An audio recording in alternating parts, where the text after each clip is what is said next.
Son FM. Taigi, sveiki, labas vakaras, mėlyjus FM klausytojai žmonės, sveiki sugrįžę jau į antrąją šio vakaro laidos dalį, tie, kas neprisijungia. Tai tiesiog priminsiu, kad šiandien kalbam apie Baltijos jūros anomaliją. Išties pirmoje laidos dalyje šiek tiek papasakojau apie apie pačią savoką, kas yra anomalijos, apie kai kuriuos radinius, sakykime, įvairiose pasaulio vietose, kurie kai kurių nuomonė yra neeilinės, sakykime, anomalijos, kad galbūt tos anomalijos turi kažkiek daugiau paslapčių savyje, nei mes įsivaizduojam, ir šiek tiek papasakojau apie pačią Baltijos jūros anomaliją, apie tai, kaip dar 2011 metų vasarą OceanX komanda, OceanX tai yra tokia švedų kompanija, kuri specializuojasi įvairiose povandeninėse, sakykime, ekspedicijose, kurių metu yra ištraukiamas įvairūs lobis, sakykime, kabutėse iš duženų. Tai vienos iš šios kompanijos ekspedicijų metu vienu momentu OceanX komanda užfiksavo, kad po vandeniu ganėtinai giliai, kažkur apie 90 metrų gilyje, glūdi, sakykime, yra paniręs, tiesiog yra kažkoksai objektas, ar ne, jisai net nebūtinai gal objektas, bet jūros dugne tiesiog guli kažkoksai galbūt keistas akmuo ar kažkokia anomalija, ar ne, kuri yra apvali, apskrita ir kuri turi galbūt galimai net ir koridorius kažkokius ir yra per daug tobulai atrodanti, kad galėtų būti natūraliai paaiškinta kaip kažkoks gamtos darinys. Tiesiog taip logiškai paaiškinta, lyg tai sugebėjo sukurti gamta, ar ne? Išties tai atrodo labai keista, jie sugebėjo padaryti tokią kaip ir neryškę sonarinę nuotrauką, bet jie nusprendė, kad reikalinga atlikti papildomų tyrimų, kad reikalinga atlikti geresnės nuotraukas galų gale, kad galbūt tai yra tiesiog kokia nors kompiuterinė, galbūt klaida, galbūt sonaras netinkamai suveikė, galbūt galų gale čia žuvis buvo nufotografuotos ir gavosi tokia juokinga klaida, ar ne? Tai pati OceanX komanda nusprendžia sekančiais metais sugrįžti į šią vietą ir atlikti daugiau tyrinėjimo, ar ne, ir galbūt net ir galimai nuleisti savo narus, ar ne, komandos. Tam vėlgi reikia daugiau pinigų. Jie tuo metu, kai dar tik tai užfiksavo visą tai 2011 metų vasarą, jie neturėjo jokių galimybių tenais panerti ir ištirti, kas tai yra per objektas, bet jie, aišku, tai pasilaikė savo privačiai šią paslaptį, ta prasme, kur tas objektas yra, ir nusprendė sugrįžti jau sekančiais metais. Tai taip, dabar jau sugrįžtam jau į antrąją laidos dalį ir galim kalbėti, ką ši komanda vis dėlto rado antros ekspedicijos metu. Tai taip, 2012 metų vasarą, berods birželio mėnuo buvo, jeigu neklystu, bijau suklyst, gali būti, kad ir gegužės mėnesį visą tai vyko, bet berods birželį. Tai 2012 metų tą būtent vasarą vėlgi visa komanda sugrįžta, šį kartą jie yra labiau pasipildę geresnėmis technologijomis ir ištinka tam tikros bėdos. Tai pradėkime galbūt nuo to, kad Baltijos jūroje, aš berods jau ir pirmoje laidos dalyje tą minėjau, kad Baltijos jūra galbūt pasižymi, sakykime, tokiamis nekokiomis, sakykime, klimatinėmis sąlygomis. Iš ties, pačioje jūroje neretai jūrininkai susiduria su įvairiausiamis bėdomis, ne tik technologinėmis bėdomis, bet apskritai tai gali būti pavojingi vandenys, ar ne, tai neretai tą patiria būtent jūrininkai ir aš jau minėjau pirmoje laidos dalyje, tai pati šita anomalija randasi Baltijos jūros šiaurinėje dalyje, tai būtent Botnijos įlankoje, o tiksliau tai kažkur per vidurį Botnijos įlankos, tai tarp Švedijos ir Suomijos. Ir tose vietovėse, vandenys yra išties tokie nenuspėjami, pavojingi gali būti ir taip, išties tai pirmas vos dalykas, su kuo susiduria komanda, sugrįžus į tą vietovę, tai kad orai yra išties prasti, vandenys nėra visiškai saugus ir ekspedicija gali būti sudėtinga. Išties, kai kurie aparatūra pradeda neveikti tinkamai, išties pasidaro vis sudėtingiau, ta prasme viską sėkmingai, sakykime, įgyvendinti. Tai ką jie nusprendžia padaryti, tai pirmiausia jie bando išgauti ryškesnės, sakykime, sonaro nuotraukas, ar ne, komanda bando vėl nufotografuoti patį objektą, pačią anomaliją, tačiau jiem nesigauna tą padaryti. Atrodo, jų radaras, sonaras, tas sonaras, sakykime, pritvirtintas prie jų laivo, kažkodėl neveikia. Čia, aišku, iškart kyla kai kurios sąmokslo teorijos, tikriausiai kai kurių iš jūsų galvose, kad galimai čia tas skraidanti lėkštė ir ne kažką pridirbo, bet ne visai, aš nemanau, nes praėjusį kartą prieš metus atrodo tas sonaras, tas prastesnės kokybės, sakykime, sonaras veikia, bet dabar staiga tas modernesnis, geresnis sonaras, tas, kuris turėtų išgauti geresnę, aukštesnės kokybės nuotrauką, tiesiog pradėjo neveikti. Tai vėlgi galimai galbūt yra kalta pati jūra, kuri, kaip ir minėjau, tuo metu buvo ypač nepalanki, sakykime, ekspedicijai. Tai taip, sonaras atrodo tinkamai neveikia, todėl ką komanda nutarė padaryti, jie nutarė pasinaudoti kitų įrankių, kitaip dar vadinamų tokių kaip ir zondų. Nežinau, ar esat matę, kaip tai atrodo, bet tai tiesiog būna prie laivų pritvirtinti su tokiu, per tokią ilgą žarną, sakykime, tokią ilgą laidą, toks kaip zondas robotukas, sakykime, kuris yra paleidžiamas taip giliai po vandeniu ir, kurį įgula, sakykime, esanti, vandens paviršiuje tiesiog valdo, ir po vandeniu plaukioja su tuo zondu. Tai jie nusprendė tą zondą paleisti ir priartinti prie pačios anomalijos, sakykime, prie to objekto galimai, prie kažkokio keisto natūralaus ar nenatūralaus, sakykime, darinio. Ir taip, nuo pradžių jie turi, nuostabų, sakykime, ryšį, tiesioginę transliaciją, jie pradeda artėti prie paties objekto, jie jau net pradeda matyti daugiau mažiau siluetą, sakykime, to objekto, prie kurio jie artinasi, tą Baltijos jūros anomaliją jie pradeda matyti. Ir staiga ryšys nutrūksta.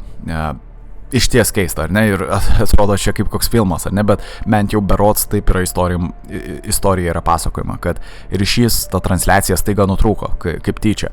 Aišku, įgula pradėjo nerimauti, supyko, pati ta technologija, tie zondai, jie yra iš ties brangus ir čia nėra jokai.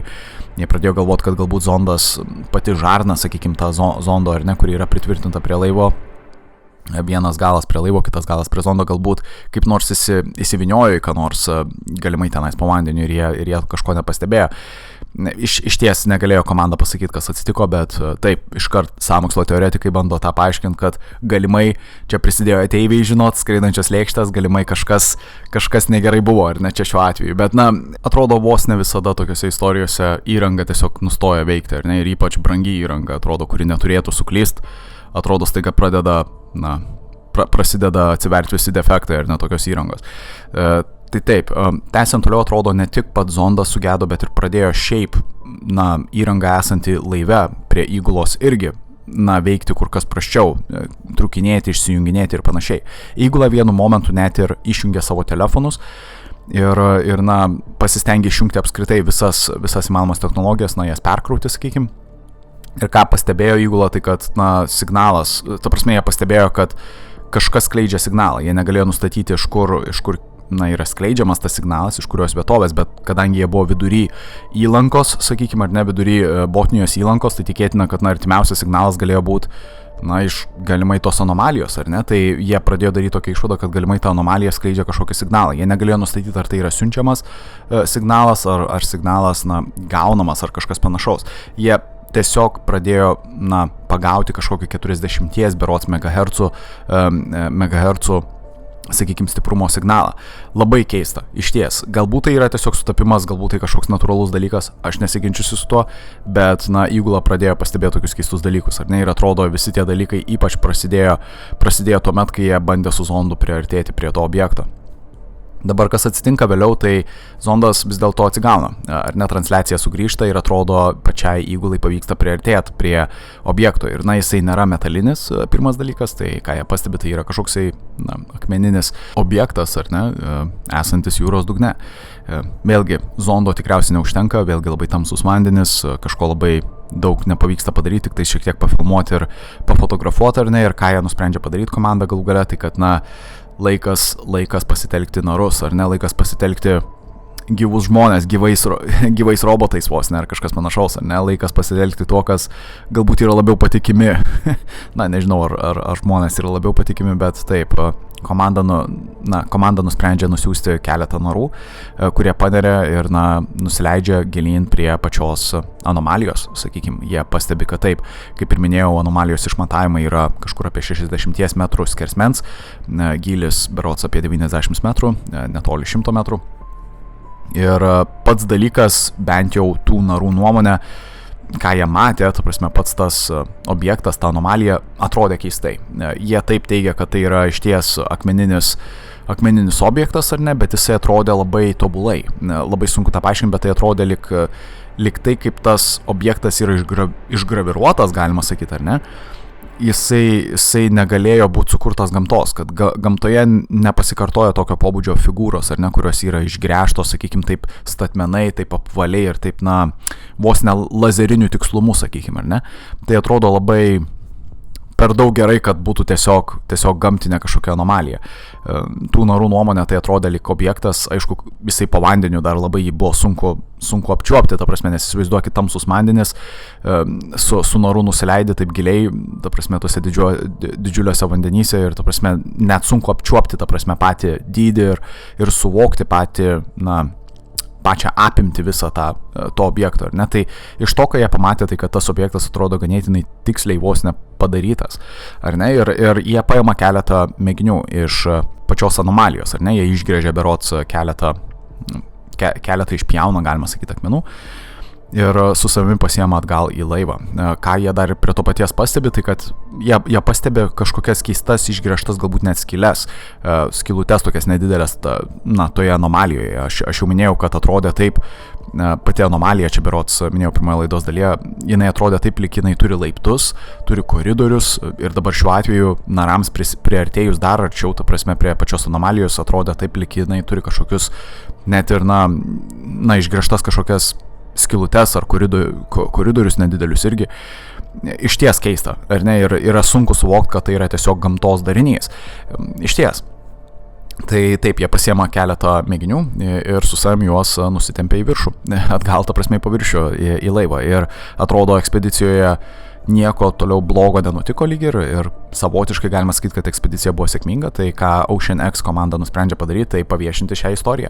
Ir būtent 2012 metų tą pačią vasarą, ši istorija paplito, jinai buvo išviešinta ir galimai gal jūs ją net ir girdėjot, nes vėlgi Baltijos jūra mums yra ganėtinai artima, tai gal net ir kažką girdėjot apie šitą dalyką dar 2012 metais, ne taip ir senai.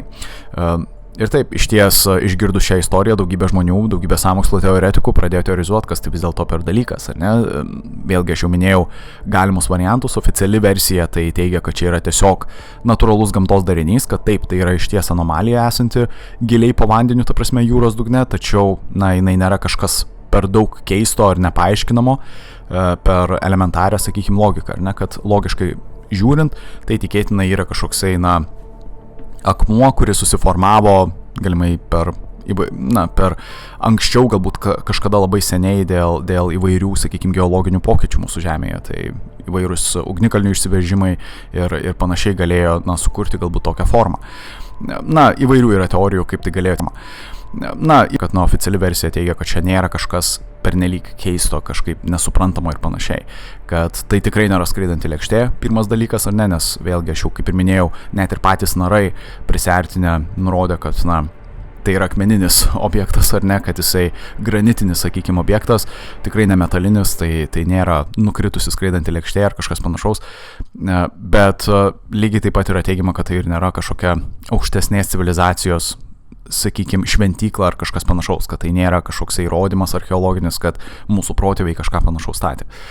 Aišku, kaip ir minėjau, tie, kurie mėgsta užsidėti tas folijos kepures, iš karto pradėjo pulti šias teorijas ir atsirado tų daugybė kitų teorijų susijusių su NSO, kad galimai mūsų protėviai bendradarbiavo galbūt su, sakykime, aukštesnėm kokiam nors civilizacijom ir kūrė kažkokias šventyklas ar kažką panašaus ir čia yra viena iš jų.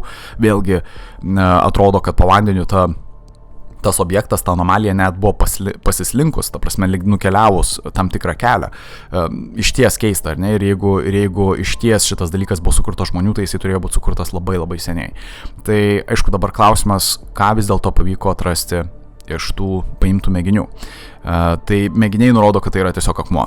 Tai nėra kažkoks neįprastas akmuo, kurį galima rasti realiai po vandeniu, ta prasme, giliai jūros dugne. Tai nebuvo, ta prasme, tarp tų mėginių nebuvo rasta jokio metalo ar kažko keisto, tai tiesiog akmuo, ar ne, kuris yra dažnas dalykas būtent jūros dugne, ar ne Baltijos jūros. Tai realiai kaip ir mes prieinam prie tokios kaip ir pabaigos, ar ne, kad mes nežinom, kas vis dėlto tenais yra, mes žinom, kad tai yra anomalija, mes žinom, kad jinai egzistuoja ir jinai vis dar yra tenais, ar ne, jos nepavyks tikriausiai ištraukti. Ir Oficiali versija teigia, kad čia yra tiesiog natūralus gamtos darinys, o neoficiali, sakykime, sąmokslo teorija teigia, kad čia vis dėlto yra kažkas daugiau. Nebūtinai NSO, nebūtinai tai turi būti ir kažkas iš aukštesnių civilizacijų praeities, ar ne? Gali būti kažkas kito, bet, dauguma žmonių, dauguma tų sąmokslo teoretikų, patikslinsiu, mano, kad tai negali būti tiesiog gamtos darinys, nes jisai per daug tobulos formos, ar ne? Jisai apvalus, jisai turi laiptus galimai ar ne, turi kažką panašaus į koridorius, net ir tie patys narai patvirtino, kad tenais buvo kažkokios mažos išgręžtos skelutės panašiai. Ta prasme, tai negalėjo būti dalykas, kuris tiesiog buvo suformuotas gamtos. O jeigu ir galėjo, tai čia yra išties neįprasta. Čia tokio unikalumo objekto, šiuo atveju niekur kitur neįmanoma rasti, ne? Ta prasme, niekur kitur pasaulyje nieko panašaus mes iki šiol neradom, galbūt kada nors rasim ar ne, nes vėlgi ne visi mūsų vandenynai ir jūros yra dar kol kas ištirti, bet kol kas tiek, kiek mes žinom, čia yra vienintelis tokio pobūdžio, sakykime, objektas, tokia anomalija, ar ne, kuri turi tokias tobulas formas. Kai kurie geologai, kurie peržiūrėjo tas nuotraukas padarytas ir tas senesnes, sakykime, sonarinės nuotraukas padarytas, kurios dar nebuvo visai ryškios, išties iškėlė tą klausimą, kad ta forma, ta anomalija yra per daug tobulai apvali. Ar ne, išties yra keista ir atrodo, lyg jinai būtų pasislinkus dar per kažkurį laikotarpį galimai jinai slinko. Nežinau, ir atrodo, jie vis tiek iškelia tą klausimą, kad mes negalim tiesiog atmest, žiūrint iš akademinės pusės, mes negalim tiesiog atmest to varianto, kad galbūt čia yra kažkas daugiau, ar ne? Nepamirškit žmonės, kad mes pramogavom, tai aš čia nebandau jums parduoti kažkokios propagandos, kad, žinot, tikėkit ateiviais ir panašiai, ne. Tiesiog iškelkit tą klausimą, kad galbūt mes ne viską tiesiog žinom, ar ne, ypač kai mes kalbam apie tai, kas yra mūsų jūros dugne, ar ne, mūsų vandenynų ir jūrų dugne. Tai, užbaiginėjant jau pačią istoriją, realiai tai OceanX įkūrėjas, vienas iš narių OceanX, Peteris Lindbergas, dar ne per seniausiai, berods 2019 metais teigia, kad jisai, galbūt masto apie dar vieną ekspediciją tenais, susiekiu galbūt net ir pritraukti televizijos žiūrovus ar ne prie viso šito dalyko, kad galbūt įtraukti net ir žiniasklaidą, sakykime, ar ne, ir galbūt nusileisti tenais dar kartelį ir pasižiūrėti, kas tai yra per objektas, per anomaliją. Tai žiūrėsim, galbūt ateityje dar pamatysim daugiau ekspedicijų ar nesusijusių su Baltijos jūros anomalija. Išties keista, išties įdomu. Galbūt kai kurie dabar jūs išgirdę šią istoriją, jeigu jūs jos nesat girdėję ir jeigu turit tą vadinamąją talasofobiją, tą baimę didelių vandenų, sakykime, ir gilių vandenų, galbūt dabar pradėsit bijoti dar labiau Baltijos pačios jūros, ne? Bet ne, žmonės, nebijokit, kaip ir minėjau, čia yra Botnijos įlankoje šitas objektas ir ganėtinai giliai ir toli, ar ne, tarp Švedijos ir Suomijos, tai tikrai čia pas mus, mūsų šalies krantuose tokio dalyko tikrai nerasit, todėl dar nepradėkit bijot, Baltijos jūros, dar kol kas, ar ne. Tai kągi, užbaiginėjom jau po truputį pačią laidą ir galbūt pabaigai paklauskim vienas kito galų gale, kas tai galėtų būti, pati anomalija, ar ne, mes išties nežinom, niekas išties nežino, bet paklauskim tai.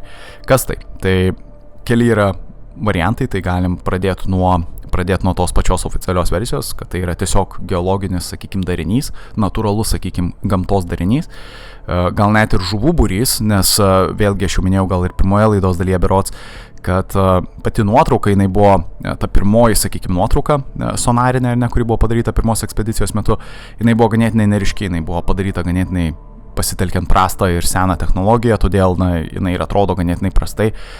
Gal ten buvo tiesiog kompiuterinė klaida kokia nors įsivėlusi, ar ne, galbūt net ir buvo nufotografuotas žuvų būrys, kai kurie teigia, ar ne, ir išties galbūt tenais nėra kažko labai ypatingo, bet vėlgi aš jau minėjau, kad antros ekspedicijos metu galų gale buvo net ir nusileidę patys narai ir jie patvirtino, kad išties tenais yra kažkoksai keistas objektas, kažkokia keista anomalija ir vėlgi galbūt patys narai, būdami labai giliai tenais tose tamsiuose vandenyse, negalėjo per daug pamatyti pačio masto to objekto ir galbūt jie negalėjo įvertinti, ar ten vis dėlto tokia pati anomalija, kokia jinai buvo nufotografuota, sakykime, to sonaro prieš tai, bet jie vis tiek teigia, kad ten kažkas yra keisto, galbūt neįprasto, ar ne, neįprasto, kai mes kalbam apie jūros dugną. Tai taip, išties galbūt yra gaila, kad pačios naujesnės technologijos jau sekančios ekspedicijos metu, būtent tos antrosios ekspedicijos metu atrodo neveikia ir pačiai komandai, OceanX komandai nepavyko padaryti geresnės kokybės nuotraukų, tačiau yra tam tikra sąmokslo teorija susijusi ir su tuo, kai kurie teigia, kad galbūt OceanX sugebėjo padaryti aukštesnės rezoliucijos tos kokybės, sakykime, nuotraukas ir jie pastebėjo, kad vis dėlto ten nieko keisto, ar ne? Ir jie nusprendė tiesiog vis tiek sukelti tam tikrą sensaciją ir niekam nepapasakot, kad vis dėlto, čia yra niekas, ar ne, iš šitos visos istorijos. Bet taip, pati oficiali versija teigia, kad čia yra tiesiog anomalija, tai yra tiesiog akmuo jūros dugne. Vėlgi, galbūt ne viską ši teorija gali paaiškinti taip labai aiškiai, ar ne, galbūt mums reikia daugiau tyrimų, bet taip, kai kurių nuomonė tai yra tiesiog nepatogi tiesa, kuri gal net ir siekia ir griebėsi šiaudo, ar ne, šiuo atveju bando viską paaiškinti taip labai paprastai ir lengvai. Aš visą laiką išlaikau tas tokias kaip ir atviras mintis, kai mes kalbam apie tokius dalykus. Aš manau, kad tiesiog reikia daugiau tyrimų. Ekspedicijos yra brangios, čia nėra tas pinigų susimetimo dalykas. Tai iš ties yra ir intereso dalykas. Žmonės turėtų norėti pamatyti ir išsiaiškinti, kas mūsų jūros gelmėse yra. Ir tikiuosi, kad galbūt tokio pobūdžio istorijos ir kitos anomalijos mūsų pasaulyje susilauks vis daugiau ir daugiau dėmesio ir tai galbūt paskatins žmonės suorganizuoti daugiau ekspedicijų ir galbūt tyrinėti tokius dalykus ir kas žino, ką mes galų gale surasim, ar ne? Taip, galų gale galbūt vis dėlto OceanX patys jie tiesiog parduoda modernų mitą ir siekia iš to pasipelnyti. Vėlgi, OceanX yra, švedų kompanija, kaip ir bet kokia kita kompanija, jie siekia pelno tikėtina ir galbūt jie tiesiog bando parduoti gerą istoriją, kad galbūt sukaupt lėšų kokiom nors tolimesnėm ekspedicijoms. Čia irgi galima sąmokslo teorija, ne? Tai dabar pereikim prie kitų sąmokslo teorijų. Ar tai gali būti nukritęs NSO, ar tai gali būti skraidanti lėkštė? Iš pat pradžių žmonės taip manė, bet turėsiu nuvilt žmonės, kad gauti radiniai tą iš esmės paneigia. Tenais nėra jokio metalo giliai tenais po vandeniu, ar ne, kad mes, kaip žinome, akmuo tikriausiai nebūtų naudojamas kosminiam laive, ar ne, mes neskraidytumėm su akmeniniu skraidančiu laivu, nebent mes kokį nors meteoritą ar kokį kitą kosminį kūną prilygintumėm kosminiam laivui, bet iš esmės, ką aš noriu pasakyti, kad taip, nusileidę narai ir vėliau gauti radiniai, ta prasme iš tų narų, patvirtino, kad iš esmės ten yra akmuo, ar ne, akmuo esantis jūros dugne, kuris nėra neįprastas, ar ne, tose vietovėse Baltijos jūros ir, taip, tai nėra skraidanti lėkštė, tikėtina. Galbūt tai atrodo kaip skraidanti lėkštė, bet tai nėra skraidanti lėkštė ir, nėra jokio metalo. Ir galiausiai vėlgi, galbūt paskutinioji ir pati galbūt net ir populiariausia šiuo atveju sąmokslo teorija teigia, kad čia galimai nėra aišku skraidanti lėkštė ar kažkas panašaus, bet tai gali būti žmonių kūrinys, kuris galėjo būti atsiradęs dar Pleistoceno geologinės epochos metu. Aš jau, kaip ir minėjau, tai mes šiuo metu gyvename Holoceno epochos metu, ar ne, bet praėjusi geologinė epocha buvo Pleistocenas, ar ne, kuri užsibaigė dar berods kažkur prieš 12 000 metų. Šiuo atveju, ta prasme, kai mes kalbam apie šią sąmokslo teoriją, tai yra teorizuojama, kad galbūt žmonės, kurie, mūsų protėviai, sakykime, kurie gyveno per visus tuos ledynmečius ir panašiai, galimai jie sukūrė modernę ir kokią nors aukšto lygio civilizaciją, ar ne, kūrė galbūt net ne civilizaciją, o civilizacijas, ar ne, ir galbūt tai, ką mes radome būtent Baltijos jūros dugne, yra vienas iš įkalčių tokių civilizacijų, egzistavusių Pleistoceno geologinės epochos metu. Ir, čia yra įdomus dalykas, tai jeigu tai pasitvirtintų kaip pavyzdys, tai iš ties savotiškai pakeistų mūsų istoriją, mūsų žmonijos istoriją, kaip mes, kiek mes buvom pažengę, sakykime, tuo laikotarpiu. Tai, iš ties yra įdomu ir atrodo su laiku vis daugiau ir daugiau tokių archeologinių radinių vis gali pavykti surasti mūsų pasaulyje, ar ne, nes, tokios ekspedicijos jos niekur nedingsta, jų vis daugėja ir atrodo žmonės vis didina tą susidomėjimą, tą siekį sužinoti iki galo mūsų istoriją ir aš džiaugiuosi dėl to iš ties. Galbūt vis dėlto taip ir paaiškės, ar ne, galbūt vis dėlto ši sąmokslo teorija, taps tikra teorija, ar ne, net ne sąmokslo teorija, o vis dėlto tai taps kažkokia hipotezė ar teorija, kad vis dėlto ta anomalija, ar ne, kurią mes matom dabar giliai po vandeniu, ar ne, Baltijos jūroje, vis dėlto yra, vis dėlto yra įrodymas, kad dar pleistoceno geologinės epochos metu mūsų protėviai sugebėjo statyti kažką panašaus į šventyklas, ar ne tokias tiksles, pasitelkiant galbūt modernius įrankius ir panašiai. Ir, na, taip, čia galbūt viena iš tokių šventyklų ar kažkas panašaus. Tai taip, gal pabaigai tiesiog priminsiu, ką pats Peteris Lindbergas mano šiuo atveju, ar ne, tai tas vienas iš Ocean X narių. Jisai mano, kad šiuo atveju galbūt pati anomalija yra tikriausiai natūralus gamtos, sakykime, reiškinys, natūralus darinys, ar ne, geologinis. Jisai nemano, kad čia yra skraidanti lėkštė ar įrodymas, kad mūsų protėviai sugebėjo tokius dalykus kurti prieš daugybę metų. Ne, jisai mano, kad tokie dalykai yra dažni būtent Baltijos jūroje, ar ne, Baltijos jūros dugne, ir galimai, šis dalykas yra vienas iš jų, ar ne, tokio pobūdžio, sakykime, formos gali būti randamos, sakykime, Baltijos jūroje, ar ne, jisai bent jau taip aiškina, bet jis kartu ir nurodo, kad ši anomalija yra neįprastai didelė, ar ne, yra jos skersmuo, kaip ir minėjau, yra 60 metrų kažkur plius minus. Iš ties keista. Ir atrodo, jisai tokiu būdu mums palieka tas tokias, mintis, tas tokias, žinot, keistas mintis mūsų pasąmoniai, kad vis dėlto ne viską mes žinom, kad vis dėlto dar ne viskas atskleista. Reikia daugiau tyrimų, daugiau ekspedicijų. Tai taip, kai kurie mano, kad jis čia tiesiog taip bando reklamuoti savo Ocean X, bet kiti mano, kad galbūt, čia tiesiog yra paprastas smalsumas žmogaus išsiaiškinti visą tiesą.